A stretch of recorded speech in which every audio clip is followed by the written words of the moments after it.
വാഹനം എന്നുള്ളത് അള്ളാഹുവിൻ്റെ ഒരു വലിയ അനുഗ്രഹമാണ്. ദുനിയാവിലും ആഖിറത്തിലും അള്ളാഹു നമുക്ക് മനോഹരമായ വാഹനങ്ങൾ നൽകി അനുഗ്രഹിക്കുമാറാകട്ടെ. വെറും 8000 രൂപ മുടക്കിയിട്ട് ഒരു വാഹനം നമുക്ക് സ്വന്തമാക്കാം എന്ന് കണ്ടതുകൊണ്ടായിരിക്കാം നമ്മൾ ഈ വീഡിയോ കേൾക്കുന്നത്. ഇൻഷാ അല്ലാഹ് എങ്ങനെയാണ്, അത് എന്താണ് എന്നൊക്കെ കൃത്യമായി മനസ്സിലാക്കാൻ മജ്ലിസ് മുഴുവനായും കേൾക്കുക, ലിങ്ക് മറ്റുള്ളവരിലേക്ക് എത്തിച്ചെടുക്കുക. അള്ളാഹു അനുഗ്രഹിക്കുമാറാകട്ടെ. അഊദു ബില്ലാഹി മിനശ് ശൈത്വാനിർ റജീം. ബിസ്മില്ലാഹിർ റഹ്മാനിർ റഹീം. അൽഹംദുലില്ലാഹി വകഫാ വസലാമുൻ അലാ ഇബാദിഹി അല്ലദീന ഇസ്തഫാ. അമ്മാ ബഅദ്. അള്ളാഹു നമ്മുടെ മജ്ലിസിനെ സ്വീകരിക്കട്ടെ. നമ്മുടെ ജീവിതത്തിൽ അള്ളാഹു സന്തോഷം നൽകട്ടെ, സമാധാനം നൽകട്ടെ, റാഹത്ത് നൽകട്ടെ. ജീവിതത്തിൽ നാം അനുഭവിക്കുന്ന എല്ലാ വിഷമങ്ങളും പ്രയാസങ്ങളും അള്ളാഹു മാറ്റിത്തരട്ടെ. ദുആ വസിയ്യത്ത് ചെയ്ത ധാരാളം സഹോദരങ്ങളുണ്ട്, സഹോദരിമാരുണ്ട്. അള്ളാഹു എല്ലാവരുടെയും ആഗ്രഹങ്ങളെ സഫലമാക്കട്ടെ. ആമീൻ ബിറഹ്മതിക യാ അർഹമർ റഹീമീൻ. പ്രിയമുള്ള സഹോദരങ്ങളെ, സഹോദരിമാരെ, പരിശുദ്ധമായ ഹജ്ജിന്റെ മാസങ്ങളാണ് നാം അനുഭവിച്ചുകൊണ്ടിരിക്കുന്നത്. ശവ്വാല്, ദുൽഖഅദ, ദുൽഹിജ്ജ ഇവയെല്ലാം പരിശുദ്ധമായ ഹജ്ജിന്റെ മാസങ്ങളാണ്. നമ്മുടെ കൂട്ടത്തിൽ ഹജ്ജ് ചെയ്യാത്ത ആളുകളുണ്ട്. അള്ളാഹു എല്ലാവർക്കും ഹജ്ജ് ചെയ്യാനുള്ള തൗഫീക്ക് നൽകട്ടെ. പരിശുദ്ധമായ കഅബാലയം ലക്ഷ്യമാക്കി ഹാജിമാർ കഅബാലയത്തിലേക്ക് യാത്ര ചോദിച്ചു തുടങ്ങി. ഉമ്മത്ത് മുഴുവനും ഇബ്രാഹിം സ്മരണകളിലേക്ക് പ്രവേശിച്ചു തുടങ്ങി. ബലിപെരുന്നാളാണെങ്കിലും ഹജ്ജാണെങ്കിലും അറഫയാണെങ്കിലും ഉൽഹിയത്താണെങ്കിലും എല്ലാം ഇബ്രാഹിം സ്മരണകളാണ്. പരിശുദ്ധമായ ഖുർആനിൽ ഒരു ആയത്ത് നമുക്ക് കാണാം. പരിശുദ്ധ ഹജ്ജ് കർമ്മവുമായി ബന്ധപ്പെട്ട് പരിശുദ്ധ ഹജ്ജിനോട് ചേർത്തുകൊണ്ട് അല്ലാഹു സുബ്ഹാനഹു വ തആല പറഞ്ഞ ഒരു അത്ഭുതകരമായ വിഷയമുണ്ട്.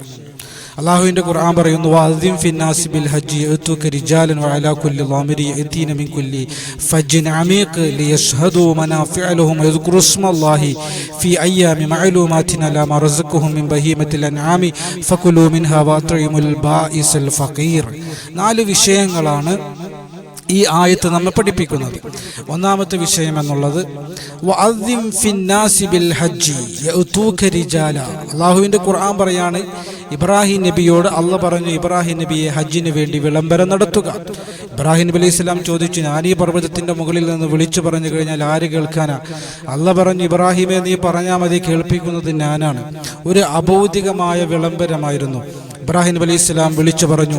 അങ്ങനെ വിളിച്ചു പറഞ്ഞപ്പോൾ ഓരോ ഉമ്മയുടെയും ഗർഭപാത്രത്തിലുള്ള കുഞ്ഞുങ്ങളും ഓരോ പിതാവിൻ്റെയും മുതുകിലുള്ള കുഞ്ഞുങ്ങളും ബീജങ്ങളും മറുപടി പറഞ്ഞു, ലബ്ബൈക് അല്ലാഹുമ്മ ലബ്ബൈക്. ഹജ്ജ് നിർബന്ധമായ ആളുകൾ, ഹജ്ജിനെത്തുന്ന ആളുകളൊക്കെയും മറുപടി കൊടുത്തു എന്നാണ് ഈ ആയത്ത് വിശദീകരിച്ചുകൊണ്ട് നമ്മുടെ ഉലമാക്കൾ വിശദീകരിക്കുന്നത്. തങ്ങൾ വിളംബരം നടത്തുക, അടുത്തുള്ള ആളുകളും നടന്നുകൊണ്ടും വാഹനപ്പുറത്ത് വിദൂരത്തുള്ള ആളുകൾ ഒട്ടകപ്പുറത്തും എലിഞ്ഞൊട്ടകത്തിൻ്റെ മുകളിലും കപ്പലിലും ഫ്ലൈറ്റിലൊക്കെ കയറിയിട്ട് അവര് പരിശുദ്ധമായ കഅബാലയത്തിലേക്ക് വരട്ടെ. അതുകൊണ്ട് വിളംബരം നടത്തുക. ഒന്നാമതായി ആയത്ത് പഠിപ്പിക്കുന്നത് ഹജ്ജിന് വേണ്ടിയുള്ള വിളംബരമാണ്. രണ്ടാമതായി പറയുന്നു ലിയശ്ഹദൂ മനാഫിഅ ലഹും. ഹജ്ജിന്റെ പ്രതിഫലമാണ് പറയുന്നത്. ദുനിയവിയായ പ്രതിഫലമുണ്ട്. ഉമ്മ പെറ്റ കുഞ്ഞിനെ പോലെ അള്ളാഹു പാപ മോചനം നൽകും. ഹജ്ജിന്റെ പ്രതിഫലമാണ് റിദ്വാനു മിനല്ലാഹ്. അള്ളാഹുവിൻ്റെ തൃപ്തി അള്ളാഹു സുബ്ഹാനഹു വ തആല കൊടുക്കും. ഇങ്ങനെ തുടങ്ങിയ ഹജ്ജിന്റെ പ്രതിഫലം നേടിയെടുക്കാൻ വേണ്ടി ഹജ്ജിന്റെ പ്രതിഫലത്തെക്കുറിച്ച് അള്ളാഹു പറയുകയാണ്. മൂന്നാമതായി അള്ളാഹ് പറയുന്നു വയദ്കുറു ഇസ്മല്ലാഹ്. അള്ളാഹുവിന് വേണ്ടി തക്ബീർ ചൊല്ലുക. അള്ളാഹുവിന് വേണ്ടി തക്ബീർ ചൊല്ലുന്ന സന്ദർഭങ്ങളാണ് ബലിമൃഗങ്ങളെ കാണുമ്പോൾ, ഹജ്ജിന്റെ വേളകളിൽ, ബലിപെരുന്നാൾ ദിവസങ്ങളിൽ, അയ്യാമുത്ത ശരീക്കിന്റെ ദിവസങ്ങളിലൊക്കെ തക്ബീറിന്റെ മഹത്വമാണ് മൂന്നാമതായി അല്ലാഹു സുബ്ഹാനഹു വ തആല ഓർമ്മപ്പെടുത്തുന്നത്. നാലാമതായി അല്ലാഹു പറയുന്നത് അലാമാ റസഖഹും മിൻ ബഹീമത്തിൽ അൻആം. ഉൽഹിയ്യത്തിനെ കുറിച്ച് അല്ലാഹു സുബ്ഹാനഹു വ തആല ഈ ആയത്തിൽ നമ്മെ പഠിപ്പിക്കുകയാണ്. വളരെ മഹത്തായ ഒരു കർമ്മമാണ് ഉൽഹിയ്യത്ത് എന്നുള്ളത്. ആയിഷ ബീവി റളിയല്ലാഹു തആല റിപ്പോർട്ട് ചെയ്യുന്ന ഹദീസിൽ കാണാം, ബലിപെരുന്നാൾ ദിവസം മനുഷ്യന്മാർ ചെയ്യുന്ന അമലുകളിൽ ഉൽഹിയ്യത്തിനേക്കാൾ വലിയ പുണ്യമുള്ള മറ്റൊരു അമലുമില്ല. എത്ര അമലുകൾ നമ്മൾ ബലിപെരുന്നാൾ ദിവസവും അതിൻ്റെ തലേ ദിവസവും അതിൻ്റെ പിറ്റേ ദിവസമൊക്കെ ചെയ്യുന്നുണ്ട്. എന്നാൽ രക്തം ചൊരിക്കുക എന്ന അമലിനേക്കാൾ പുണ്യമുള്ള മറ്റൊരു അമലും അന്നേ ദിവസം ഒരു മനുഷ്യരും ചെയ്യുന്നില്ല എന്ന് അല്ലാഹുവിൻ്റെ റസൂൽ സല്ലല്ലാഹു അലൈഹി വസല്ലം തങ്ങൾ പറയുന്നതായിട്ട് ആയിഷ ബീവി റളിയല്ലാഹു തആല അൻഹ പറയാണ്. വളരെ പുണ്യമുള്ള ഒരു കർമ്മമാണ്. മാത്രമല്ല അല്ലാഹുവിൻ്റെ റസൂൽ പറയാണ്, വ ഇന്നഹു ലയഅതി യൗമൽ ഖിയാമത്തി ബിഖുറൂനിഹാ വ അശ്ആരിഹാ വ അദ്ലാഫിഹാ.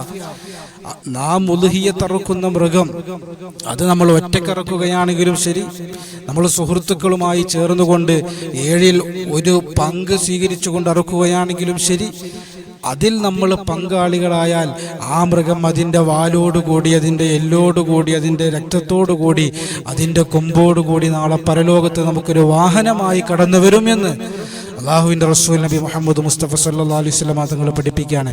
ഒരു പങ്കെടുക്കാൻ, ഉളുഹിയ്യത്തിൻ്റെ ഒരു പങ്കെടുക്കാൻ നമുക്ക് 7000 രൂപയെ ആവശ്യമുള്ളൂ, അല്ലെങ്കിൽ 8000 രൂപയെ ആവശ്യമുള്ളൂ, അല്ലെങ്കിൽ 10000 രൂപയെ ആവശ്യമായി വരുന്നുള്ളൂ. ഈ ഒരു സംഖ്യ മുടക്കിയിട്ട് നമ്മൾ ഉളുഹിയ്യത്തിൽ പങ്കാളിയായാൽ അല്ലാഹു സുബ്ഹാനഹു വ തആല നമുക്ക് നാളെ പരലോകത്ത് അത്ഭുതകരമായ, അതിശയിപ്പിക്കുന്ന, മനോഹരമായ ഒരു വാഹനമായി ആ മൃഗത്തെ അല്ലാഹു സുബ്ഹാനഹു വ തആല കൊണ്ടുവരുമെന്ന് അല്ലാഹുവിൻ്റെ റസൂൽ സല്ലല്ലാഹു അലൈഹി വസല്ലം തങ്ങൾ ഇവിടുന്ന് പഠിപ്പിക്കുകയാണ്. അതാണ് നമ്മൾ പറഞ്ഞത്, വെറും 8000 രൂപ മുടക്കി നമുക്ക് മനോഹരമായൊരു വാഹനം സ്വന്തമാക്കാനുള്ള അവസരമാണ് നമ്മുടെ മുമ്പിലേക്ക് കടന്നു വരുന്നത് എന്ന് നമ്മൾ പറയുന്നതിൻ്റെ അർത്ഥം അതാണ്. മാത്രമല്ല അല്ലാഹുവിൻ്റെ റസൂൽ പറയുന്നു, ഇന്ന ദമഅ ലയഖഉ മിനല്ലാഹി ബിമക്കാനിൻ ഖബല അയഖഅ ഫിൽ അർളി. ഈ ഉളുഹിയ്യത്തിൻ്റെ രക്തം, ഉളുഹിയ്യത്ത് മൃഗത്തെ നമ്മൾ അറുക്കുമ്പോൾ അതിൻ്റെ രക്തം ഭൂമിയിലേക്ക് വീഴുമല്ലോ, അതിൻ്റെ മുമ്പേ പ്രതിഫലം അള്ളാഹുവിൻ്റെ അടുത്ത് രേഖപ്പെടുത്തി വെക്കുമെന്ന് അല്ലാഹുവിൻ്റെ റസൂൽ നബി മുഹമ്മദ് മുസ്തഫ സല്ലല്ലാഹു അലൈഹി വസല്ലം തങ്ങൾ അവിടെ നിന്ന് പഠിപ്പിക്കുകയാണ്. മാത്രമല്ല നിങ്ങൾക്കറിയുമോ, അള്ളാഹുവിൻ്റെ റസൂൽ സല്ലല്ലാഹു അലൈഹി വസല്ലം തങ്ങൾ ഹജ്ജത്തുൽ വദാഇന് വേണ്ടി മക്കയിലേക്ക് വന്നപ്പോൾ 100 ഒട്ടകമായിട്ടാണ് വന്നത്. ഒരൊട്ടകം അറുക്കാൻ നമുക്ക് കഴിയുന്നില്ല, ഒരു മാടറുക്കാൻ നമുക്ക് കഴിയുന്നില്ല, ഒരു പങ്കെടുക്കാൻ നമുക്ക് കഴിയുന്നില്ല. 100 ഒട്ടകമായി കടന്നു വന്നിട്ട് പ്രവാചകൻ തൻ്റെ വയസ്സിനെ കണക്കാക്കി 63 ഒട്ടകത്തെ അറുത്തു. ബാക്കി അലി റളിയല്ലാഹു അൻഹു ഏൽപ്പിച്ചു, അറുക്കാൻ വേണ്ടി പറഞ്ഞു. അത്രത്തോളം ഗൗരവത്തോടെ, ഇതുപോലെ താല്പര്യത്തോടെ ചെയ്ത മറ്റൊരു അമൽ റസൂലുള്ളാഹി സ്വല്ലല്ലാഹു അലൈഹി വസല്ലം തങ്ങളുടെ ജീവിതത്തിൽ നമുക്ക് കാണാൻ കഴിയില്ല. അതുകൊണ്ട് ഉളുഹിയ്യത്ത് എന്നുള്ളത് നിസ്സാരമായി നമ്മൾ കാണരുത്, കേവലം സുന്നത്തായി തള്ളിക്കളയരുത്. മുഅക്കദായ സുന്നത്താണ്. മറ്റുള്ള ചില മദ്ഹബുകളിൽ വാജിബാണ് എന്നാണ് ഉലമാക്കൾ വിശദീകരിക്കുന്നത്. അതുകൊണ്ട് വളരെ താല്പര്യത്തോടെ നമ്മൾ തയ്യാറാകേണ്ടുന്ന സന്ദർഭമാണ്. ആ സന്ദർഭത്തിലേക്ക്, ആ ഒരു നിമിഷങ്ങളിലേക്ക്, ആ ഒരു ദിവസത്തിലേക്ക് നാം അടുത്തുകൊണ്ടിരിക്കുകയാണ്. അതുകൊണ്ട് നാം വളരെ ഗൗരവത്തോടെ തിരഞ്ഞെടുക്കുകയും ഏറ്റെടുക്കുകയും മുന്നോട്ട് വരികയും ചെയ്യണമെന്ന താല്പര്യത്തോടെയാണ് ഈ വിഷയം നമ്മൾ സംസാരിക്കുന്നത്. അല്ലാഹുവിൻ്റെ റസൂലിൻ്റെ മറ്റൊരു ഹദീസ് നോക്കൂ, മൻ വജദ സഅതൻ ഫലം യുളഹി. ഒരാൾക്ക് ഉളുഹിയ്യത്ത് അറുക്കാനുള്ള സൗകര്യമുണ്ട്, സമ്പത്തുണ്ട്, എന്നിട്ട് അവൻ ഉളുഹിയ്യത്ത് അറുക്കുന്നില്ല എങ്കിൽ ഫലാ യഖറബന്ന മുസല്ലാന. നിസ്കരിക്കാൻ, പെരുന്നാൾ നിസ്കരിക്കാൻ അവൻ വരണ്ട എന്ന് അല്ലാഹുവിൻ്റെ റസൂൽ സല്ലല്ലാഹു അലൈഹി വസല്ലം തങ്ങൾ ഇവിടെ നിന്ന് പഠിപ്പിക്കുകയാണ്. അതുകൊണ്ട് ഒറ്റയ്ക്ക് കഴിയുന്നവർ ഒറ്റയ്ക്ക് അറുക്കുക, സുഹൃത്തുക്കളുമായി കൂടിച്ചേർന്ന് അറുക്കാൻ വേണ്ടി ശ്രമിക്കുക, അല്ലെങ്കിൽ കുടുംബങ്ങൾ ചേർന്നുകൊണ്ട് അറുക്കുക. നമ്മളെ കൊണ്ട് കഴിയുന്ന രൂപത്തിൽ നമ്മൾ അതിൽ പങ്കാളികളാവുക. അല്ലാഹു സുബ്ഹാനഹു വ തആല അനുഗ്രഹിക്കുമാറാകട്ടെ. അല്ലാഹു സുബ്ഹാനഹു വ തആലയുടെ പൊരുത്തത്തിന് വേണ്ടി ഈ മഹത്തായ കർമ്മം നമ്മൾ ഏറ്റെടുത്ത് ചെയ്യുമ്പോൾ അല്ലാഹു നമുക്ക് അതിൻ്റെ ഉന്നതമായ പ്രതിഫലം ദുനിയാവിലും ആഖിറത്തിലും നമുക്ക് നൽകട്ടെ. ഉളുഹിയ്യത്തിൽ പങ്കുചേരാനുള്ള മഹത്തായ തൗഫീഖ് കൊണ്ട് അല്ലാഹു നമ്മെ അനുഗ്രഹിക്കുമാറാകട്ടെ. ഈ പുണ്യകർമ്മം ഏറ്റെടുക്കുന്നതിന് പകരമായി മനോഹരമായ ഒരു വാഹനം അല്ലാഹു നമുക്ക് പരലോകത്ത് നൽകട്ടെ. റബ്ബന ആതിനാ ഫിദ്ദുനിയ ഹസന വഫിൽ ആഖിറതി ഹസനത വഖിനാ അസാബന്നാർ. ആമീൻ ബിറഹ്മതിക യാ അർഹമർ റഹീമീൻ. അസ്സലാമു അലൈക്കും വറഹ്മത്തുള്ളാഹി വബറകാതുഹു.